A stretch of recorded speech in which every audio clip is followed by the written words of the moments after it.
What's happening, ladies and gentlemen? Welcome back to the Philip Ray YouTube channel. Just scared the shit out of my dog. If you're reading the title for this video, today I'm going to do a Q&A. Made a post on Instagram and asked you guys on my Instagram to ask me any question that you wanted. First thing I want to say is if you're new to this channel, make sure you go on and hit the little subscribe button, as well as smack that little ding dong notification to make sure you're notified every time one of my videos comes up. I'll be uploading videos on YouTube on a regular basis, so make sure you're part of the notification squad. So first things first, just to get straight into it, guys, the first question is, do you read any books? Any recommendation for getting into a solid mindset? I definitely love reading books. I went through a period several years ago where all I did was read a book a month, and since then I do a lot of audio books just because it's easier for me to absorb. I can work at the same time. As you can see behind me, that's a stack of my books over here on my bookshelf. Not all of them. And lately I haven't read any good books, so if you've got any recommendations for me, let me know in the comments section below. However, I do have two books. The first book is that I recommend you read for a solid mindset. If you haven't done so already, it's not super popular.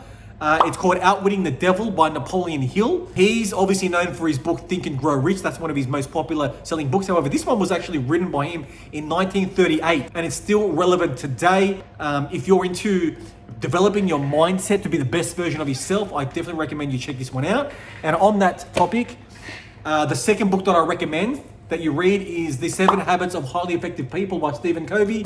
Amazing book. It's one of those books where as soon as you open the first page, you're hooked. If you're into developing yourself, personality-wise, personal development-wise, finance-wise, relationship-wise, just to really elevate yourself in multiple aspects of life, these two books, I feel like Outwitting the Devil is more like a foundation book. You really need to read this as the foundation of personal development and overcoming, negative habits that you have in your mindset from upbringing and whatnot. All this stuff really delves in deep. And this is a great book that I recommend you read after you read that. Next question. Did you play any or many sports growing up? What sports do you follow nowadays and which teams? Growing up, man, I did play sports in high school. I played basketball, rugby league, and cricket for high school, and also those three sports at club level. Nothing ever higher than club level. To be honest, since high school, I've literally had basically zero interest in any type of commercial sports. I was into MotoGP for a short period because I used to ride bikes. And man, to be honest, that's it, eh? I've never really been, since high school, never really been into sports, never followed sports. So there's no teams that I'm into. If there's one sport that I do somewhat follow nowadays, it would actually be UFC. I'm never really into violence and fighting and martial arts and all that stuff. However, just in the last few years, I got swept up into the whole Conor McGregor journey, and that's actually pulled me into MMA, UFC. Plus, I do have a very close relationship with Musashi Nutrition, and they sponsor Rob Whittaker, who is a UFC fighter, was previously the champion of his weight division or whatever, and I got to see a UFC fight live with the Musashi guys. So that kind of drew me into the realm of UFC a little bit more. So I do kind of somewhat follow UFC, enough to have actually paid for 2 or 3 pay-per-views to watch at home. Other than that, I'm not into sports at all. I'm into bodybuilding somewhat nowadays, not so much how much I used to be. And when I say that, I mean, I used to follow bodybuilding to a T and go to the expos just to go meet certain competitors and stuff like that. Now, I'm still kind of somewhat interested. I follow it. Yeah, anyways, next question. Are you appearing on any podcast soon? Funny that you asked that, my man, because speaking of the Musashi boys, what's today? Wednesday. On Monday, so 2 days ago, I was actually invited by Musashi Nutrition to go in and be featured on their podcast, to be a guest on their podcast. Went for around an hour and a half, had a blast with these guys as usual. As soon as that podcast becomes available, I'm going to be pumping it on my IG. So make sure you stay tuned for that and stick around and keep an ear out for that podcast. It was an amazing podcast. Spoke about my journey with fitness and bodybuilding within the fitness industry. A little bit about my background with the aesthetics crew and my thoughts and everything up until now, and my opinions on weight loss and fat loss. And we spoke about a whole bunch of interesting topics. So definitely stick around and make sure you keep an ear out for that podcast, because that's going to be the bomb. Next question. For someone starting out for the first time, would you suggest starting with a personal trainer, or do you think one could start by themselves? That's a very good question, my man. And straight up in a nutshell, and I've always said this, I've always believed in this, if you want to be successful at anything, the quickest, most efficient way for you to get there is to find someone that's done it before you and get them to teach you. That right there is pure gold. So in saying that, I would definitely say that you should get a personal trainer. Actually, you know what? Scrap that. What I would recommend is firstly find an online influencer that offers coaching. Okay, and this influencer is someone that you resonate with, someone that is aligned with the type of results that you want. Okay, so they have the type of physique that you want, that you know is attainable, and then go through one of their coaching plans. While you're going through one of their coaching plans and paying them for coaching, I would also suggest getting a PT as well. If you're a true beginner, I would recommend having a coach, online coach, and also utilizing a personal trainer at the same time. If you're a pure newbie, you're going to learn so much in that short period. You're going to be paying for an online coach who's going to teach you nutrition and give you a workout regime. And you're also going to have a PT that's going to teach you and walk you through that regime, unless they've got a regime of their own. But however, if you understand what I'm saying, basically the point is you're going to learn stacks. I recommend having a PT because they're going to be there holding your hand in the gym, teaching you the ropes, teaching you form, technique, certain exercises. And you know, if you're a full newbie and it's your first time in the gym, it can be quite confronting walking in, new environment, all these people around in these machines, you're not sure what you're doing. Definitely have a PT to walk you through, make you feel a little bit more comfortable in the gym, in that atmosphere, and show you how to utilize the equipment and have correct form. So look, the money you spend on an online coach and a PT is going to pay off tenfold because you're going to get where you need to be so much quicker, so much more confidently. If I could go back in time, obviously online coaches were not even available back then. I would have loved to have that resource, okay? And I would have, if I could go back now, I would have got a personal trainer. I didn't, and I feel like I kind of churned my wheels a little bit with trial and error when I didn't have to. So definitely, that's a good question, by the way. Next question. How do you feel like you've progressed as an individual from your 20s and days of festivals, etc., to now? How do I feel like I've progressed? I feel like I've come such a long way since my 20s. In my 20s, I was extremely immature, inexperienced with life. And just like most 20-year-olds, I thought I knew everything, thought I had the answers for everything, and I didn't. I really feel like I've progressed a long way in all aspects of my life, from personal development, maturity, relationship-wise, physique-wise, health and fitness-wise, knowledge-wise, career-wise, finance-wise, family-wise. Everything has really come such a long way. And, you know, I get a little bit emotional thinking about it because to me, I feel like, my journey, I hold close to me because it has been quite a journey. So, you know, to encapsulate it as a whole, all I cared about in my 20s was getting laid and getting paid, partying every weekend, rocking up to work as late as I could and leaving as early as I could. And it showed with my bank account because I was broke half the time. You know, I mean, everything was on a credit card, everything was borrowed money, missing payments and stuff like that. Relationships were really poor quality, living in the fast lane, chicks coming and going, never had a solid foundation relationship wise with a partner or with any family members. And I feel like you kind of have to get dragged through the shit of life to really appreciate the things that you do have. I'm not interested in half the things I was interested in my 20s as far as partying and festivals.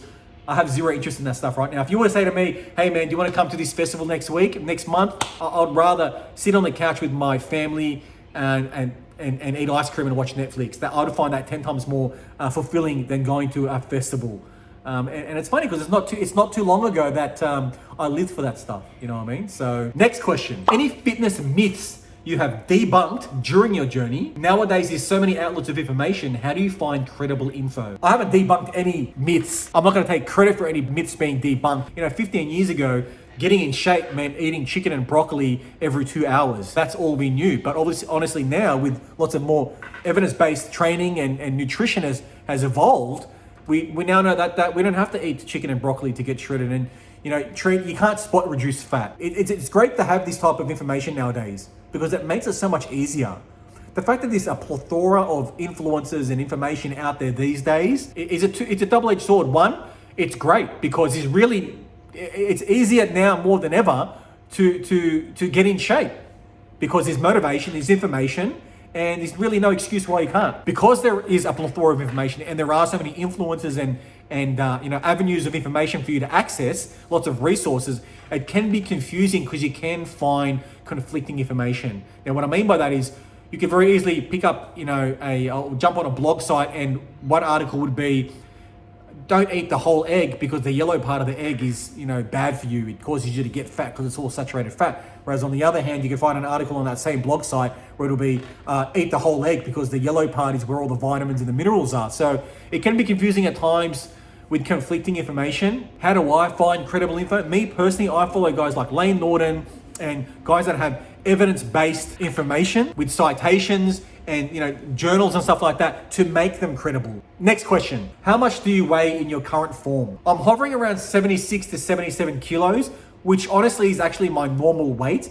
However, because I haven't been to the gym in almost a month, I really feel like my composition has changed. I've shrunk a little bit. Now, whether that's glycogen leaving my muscles or the fullness leaving my muscles because I haven't been utilizing creatine or supplements, and the heavy lifting. I am a little bit fluffier around the midsection, a little bit more watery, but yeah, around 76, 77 kilos, and I'm 5'6" and a half. Next question. Your thoughts on the fitness industry and supplements and what's to buy and what's just a scam. My thoughts on the fitness industry, I want to make a whole video about that because I think the fitness industry it's hard to say, man. There's lots, it's a jungle out there. There's a lot of bullshit. There's a lot of juiced up guys that have no idea what they're talking about, spouting bullshit. The thing about social media, it's given everybody in the fitness industry a voice and some people sending the wrong message. However, supplements, the most basic supplements you should be investing in, a good multivitamin, fish oil, a protein powder, a creatine powder. That's 4. If there's a 5th one that you're going to invest in, probably a pre-workout. If you like to utilize caffeine and like a little bit of a pick-me-up before your workout, definitely a pre-workout. That's 5. Anything else, I wouldn't really, but there is a lot of fluff out there that you don't have to waste your money on. Next question. If you suddenly came into big money, what's the first thing that you would do? I've been thinking about this for the last couple of weeks with this whole lockdown thing going on. And I honestly think a great way to invest your money would be to put it into recession-proof businesses, right? Businesses that we as humans need no matter what. So these types of businesses that I was thinking of, the big 3 would be a laundromat business, fruit and veggie delivery business, and some type of sanitation business like garbage collecting, septic tank cleaning, or something like that. Some type of sanitation, because as humans, we need to keep our clothes clean. We need to eat food, the basics, fruit and veggies, and we need sanitation. So those 3 things, if I was coming to big money, I would definitely invest money into those 3. And the basic, real estate. If I come into big money, I would invest in all those 4. And if I did come into big money, obviously I'd buy some nice shit for myself as well. Next question. What's the driving force for your training today, assuming it has changed since you first began? That is a fantastic question, my man. And to be honest, my driving force over the last 15 to 20 years for training has gone all over the place. There's always constantly different reasons. It could last for 6 months, could last for 2 years, 3 years, but it's always changed. Initially, when I first started training, I think back in 2002, it was purely out of peer pressure because the couple of bros that I was hanging out with at the time encouraged me to get a gym membership. It was a 6-month membership that I got transferred from someone else, so I got it cheap, and I went just because they were going, and it was something we did after work every day. So that was the first experience or the first driving force behind going to the gym. I was really pushed by others to go as a social thing. And then the second time around, the biggest driving force was I actually had a health scare. I won't go into it too much, but basically I had a health scare and the doctor said, look, you need to start looking after yourself. So that at that point was the driving force, was really just to get healthy and fit.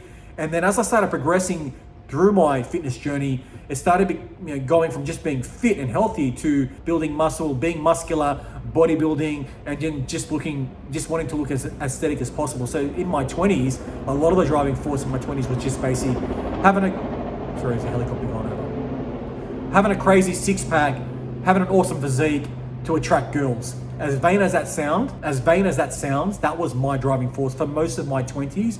And it worked because I enjoyed going to the gym because of that. Nowadays, the driving force behind me going to the gym and training is really just to be the best version of myself. I enjoy bodybuilding still, so I still love having a great physique, though it's not at the top of the priority list. It's more like health and fitness, being a great role model for my younger brother, for younger guys out there. I want to be a great role model for them. It's really my driving force today. I get a kick out of it. Answering questions on Instagram, talking to younger guys about being the best version of themselves. That's really where I find a lot of my fulfillment these days. So if I can inspire someone because I'm in shape and make him want to get in shape too and live a healthier lifestyle, man, I got a kick out of it. Oh, that's it. There's no more questions. Look, guys, I had a blast I had a blast doing this Q&A. I'm definitely going to do more of them in the future. If you like this kind of stuff, make sure you give me a thumbs up. Got any questions, leave them in the comment section below. Subscribe if you're not, and I'm going to see you guys next time.